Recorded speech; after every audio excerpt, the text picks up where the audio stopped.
Peter, what do you make of this? Did you ever do any protests when you were a World Cup player for England? No, not at all. Personally, I think all the protests should be done before the tournament.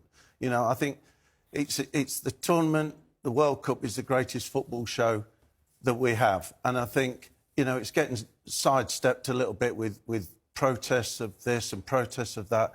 I just think, look, let's do the protesting beforehand. When we get on the football pitch, let's concentrate on the football. You know, I don't think players should be asked to, you know, to do the things we're asking them to do, you know. The problem is, I think some of the players want to do it. They've all got quite moral, you know, and political in the last few years. I think they see an upside to leading issues. We don't want football to become political. Right. I just don't. I think football's football, politics are politics.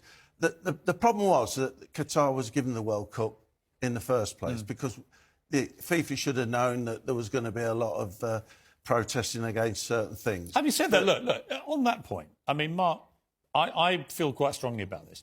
There's never been a World Cup in the Middle East, which is a fantastic football-loving continent, isn't it? I mean, we know so many great countries there love their football. They've never had a World Cup. They're perfectly entitled to have one. They've got issues with some of their laws and cultures which we find objectionable. Fine. Yeah.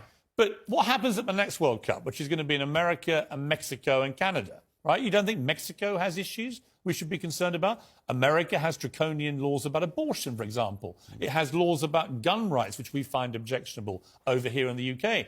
Are we going to have the same pontificating there, the same protests? No. Are we going to have monologues from presenters? No, I don't think it'll be as bad. But why shouldn't it be?